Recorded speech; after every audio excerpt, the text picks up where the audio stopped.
Hey, Bryan Lewis is here. Bryan Lewis has been a guest. One of you TV audience members emailed us along the way here several months ago, and one of our producers, Greg Todoroff, contacted Bryan. What you guys said was you should interview this company. We don't interview a lot of companies, but when we do, they're really, really interesting. And Intellicheck is the name of the company, Intellicheck.com. He has been on the air with us a number of times, and this is so interesting in the days of cybersecurity and identity theft and fraud. So, by the way, they are publicly traded under the stock symbol IDN, and what you're looking at is a picture of the back of a license, driver's license there. And if you're on the radio, you can't see us. Just go to Intellicheck.com. But we're bringing Bryan back because one thing he said the first time he was on the air with us is all of our personal data is out there. It's been stolen.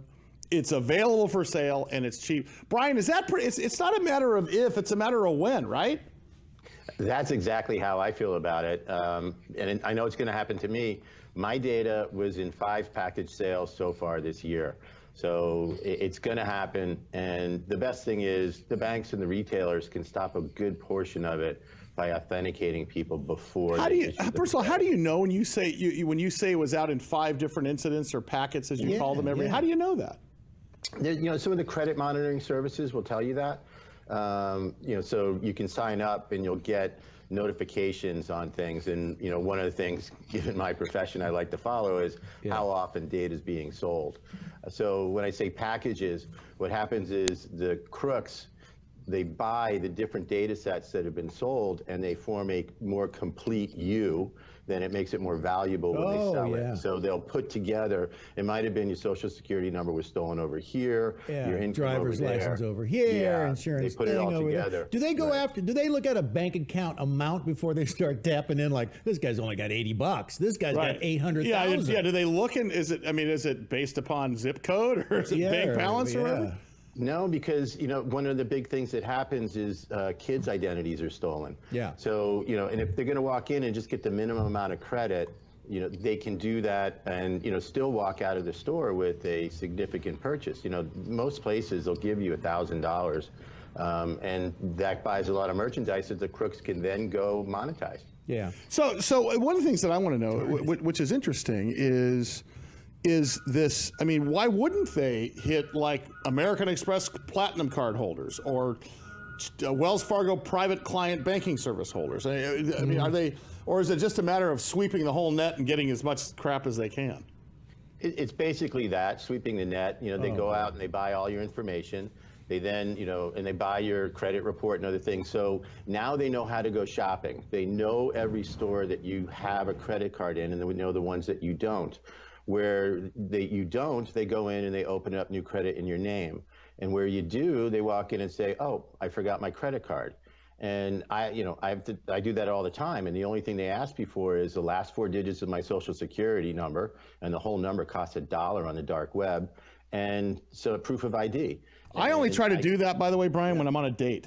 Yeah. Hey, I forgot my credit card. And of course, that's, I learned that from Rusty Nails. Yeah, honestly, though, when are we talking about the dark web here? Is that, because I don't think, I still don't understand what that is. Is that when I think about cybersecurity, that's one thing. When I think about identity theft, which is the world you're in, that's another thing. Is this also dark web stuff too? Is that what this is?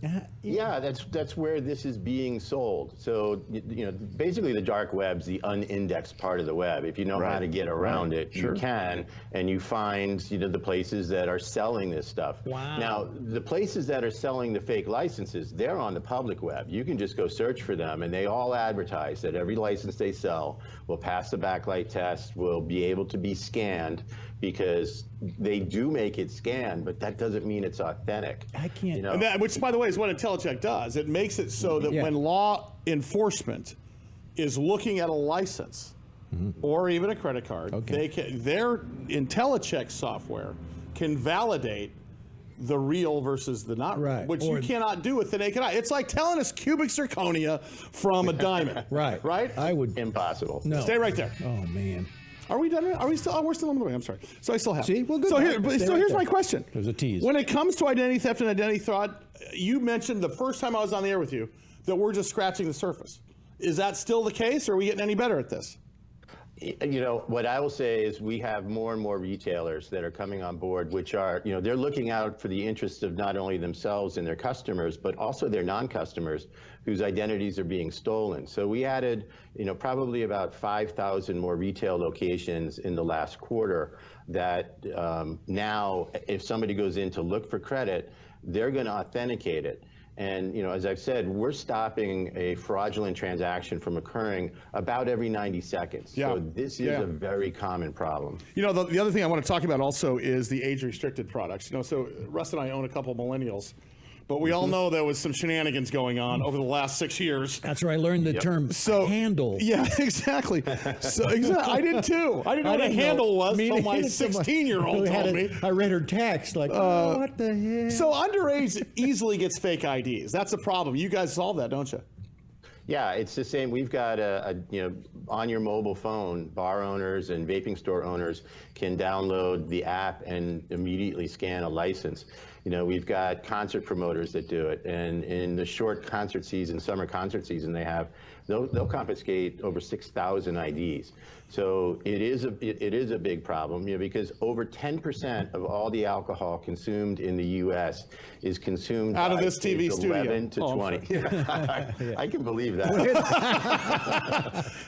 but it's consumed by underage people. You know, another. And by the way, the ID check, the valid age thing, another good thing for daters. Right. Okay. Right. Good. It's a good thing for me. Yeah. Bryan, I cannot get enough of you. I hope that you will continue to join us, and I certainly want to make you a feature on this show, because I bet the technology every time he's on, I got to tell you, it snowballs as you're able to gather info and save it and get it all together. Finally, you got this one place you can go, hey, this guy's not right.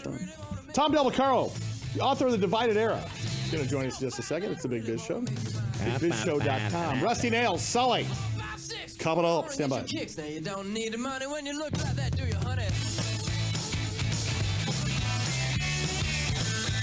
A big black